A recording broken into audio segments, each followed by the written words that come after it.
மனம் எனப்படுவது யாதெனில் உந்தன் வாழ்வின் இடைநிலை துவக்கம்.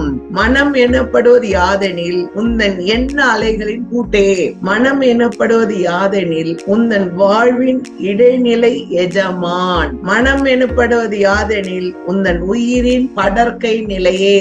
மனம் எனப்படுவது யாதெனில் உந்தன் புலன் 5 செயலுக்கும் ஒரு எஜமான். மனம் எனப்படுவது யாதெனில் உன் சக்தியை சிதறடிக்கும் மாயை. மனம் எனப்படுவது யாதெனில் உந்தன் நிகழ்காலத்தையும் எதிர்காலத்தையும் சேர்த்து அமைத்துக் கொள்ளும் மகா சக்தி.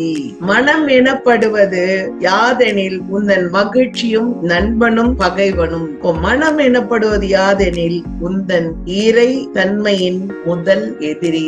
மனம் எனப்படுவது யாதெனில் உந்தன் விழிப்பு நிலையை மறைக்கும் மேகமே. எல்லாருக்கும் புரிஞ்சா சந்தோஷம்.